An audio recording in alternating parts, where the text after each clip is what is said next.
United Country fans. This is Emily Pond with United Country Lifestyle Properties in Maine, and I am at 111 Main Street in Princeton. This is a 3-bed, 1-bath home with a 1-car garage. It sits on half an acre. You've got 90 feet of paved road frontage, and then it goes back for about 250 feet. This home, it's been vacant for like 2 years. It was inherited by the owner's daughter, and she just decided that she did not want to come up here and live in it. There is a drilled well. You can see the cap here, and there is private septic. And obviously it's on grid because it's kind of in a small town area here in Princeton.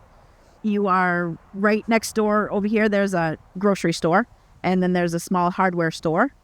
Right across the street here, there's a gas station, and they do pizza and sandwiches and prepared foods. So, you're pretty close to like a lot of the stuff that you might need. So the roof on this part of the house looks like it was done. We're not actually positive when it was done, but I would say it was probably done in the last 15 to 20 years. It's decent looking metal, but the shingles on this side absolutely need to be replaced, and more than likely some of the sheathing. Okay, so let's go take a look inside. Right here in the front, you've got kind of an area that they used as a porch. So as I mentioned, this is basically, they use this like a porch area, or it looks like she set up a desk out here and kind of used it like an office. We're going to come in here to the kitchen. You got a laundry area here. They've got a wood stove, but there's also forced hot air for like a main heating system. I am going to say I'm not sure that the house was winterized over the last winter, but it's all mainly PEX down in the basement. And I'll go down in the basement and we'll show you. So like, even if there was a little bit of freezing, at least it was PEX piping. So a lot of times that has some give, or if it needed to be replaced, it wouldn't be as difficult as trying to put all new copper, or obviously you probably wouldn't put copper, you'd put PEX in, but you wouldn't have to take all the copper out to put new PEX in. This is the only bathroom in the house, so it's on the first floor.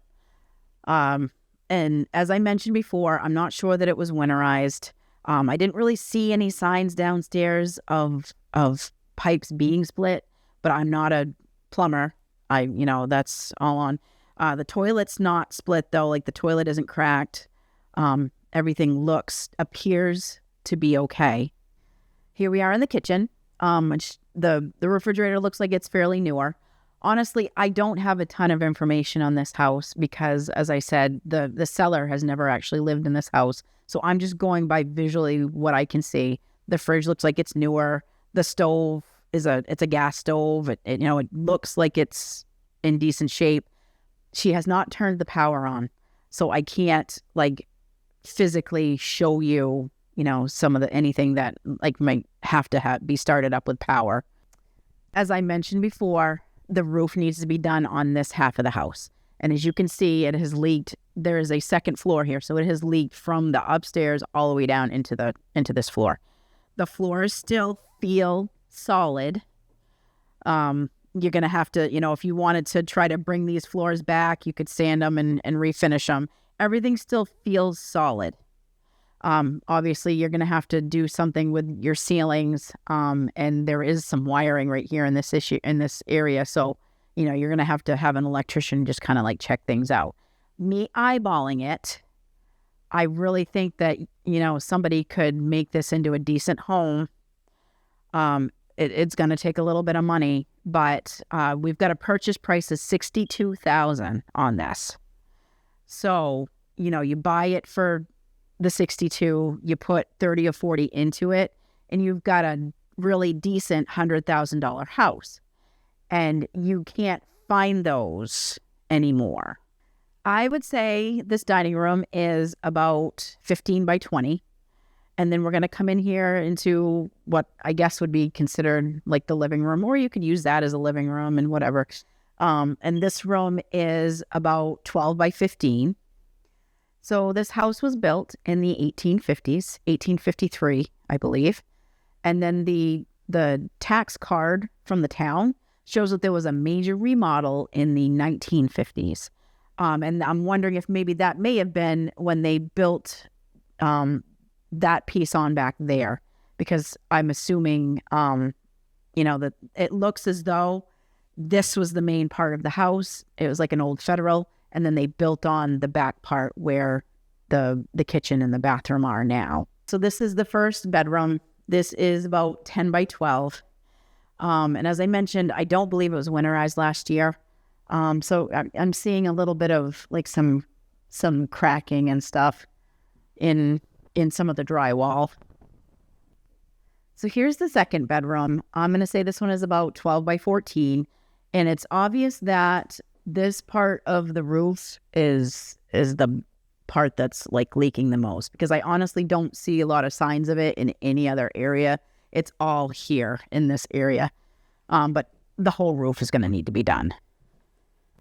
Okay, so here we are in what would be like the master bedroom.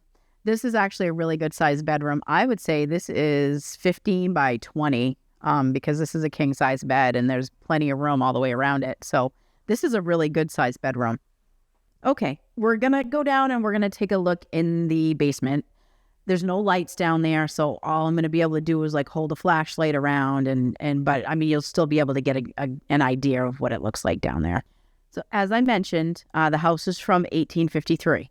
So it is a stone foundation, but it does look as though at some point they tried to, they went in with some cement and they shored up some of the spots. And so this foundation is actually in pretty decent shape.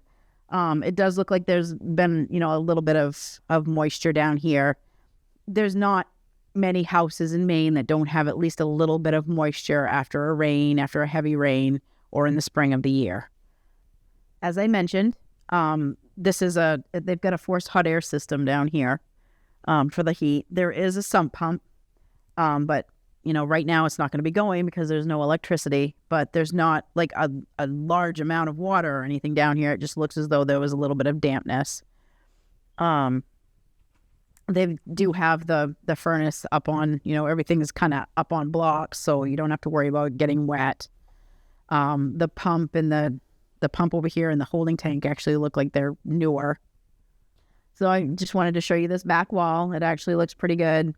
Like I said, at some point they did pour some concrete in here because the floor is concrete and up on the wall is concrete, and they've chinked in between the stone. And over here where there's block, that's obviously newer. I mean, because they weren't doing that back in the 1850s. So this is obviously, that might have been part of the remodel that they did. Just wanted to give you a quick view of the garage. Obviously, they put newer windows, and that's a newer garage door that's been put on here. I think they wanted to side it, but they just put the Typar over the plywood for now. So here we are in the back of the house. Just want to give you a view of what the back looks like. And I'm not sure what the name of this siding is. I honestly cannot remember right now off the top of my head, but it's the kind that's almost like a particle board siding. This shed is on the property. This does go with the property. I was told by the neighbor that they think the shed might be a little bit on their property, but they didn't seem that bothered by it, but they just wanted us to know. So that might be something you might need to bring it over a foot or something if they say anything about it. I'd really like to point out this has a really nice backyard. For a house that's basically an in-town lot, it really has a nice backyard. And we'll come over here and I'll show you. So the back of the garage, they have not put any Typar on it, but it's still got the old clapboards on it. So I know one of the comments that we get sometimes is we don't always show all four sides of the house. So this is the back side of the house, or the other side of the house. And then we'll go around in a minute and we'll do a good show of the front. Okay, so from here you can see the front and the side. So you're getting like a view of all of the pieces. This pipe coming out here is where the sump pump comes out in the basement. If you like this video and you'd like to see more of our videos, please hit like, share, subscribe, and hit the notification bell.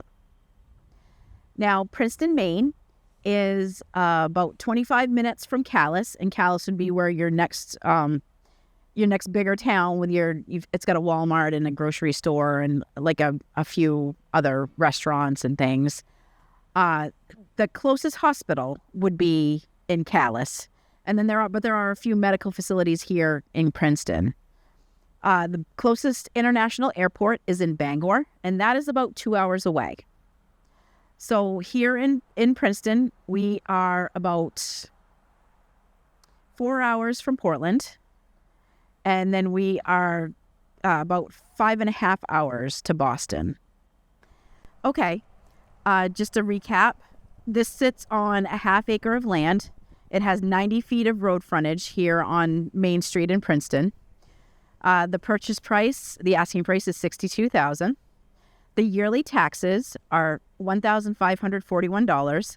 And the reason for the taxes is because the town still has this home assessed at $115,000.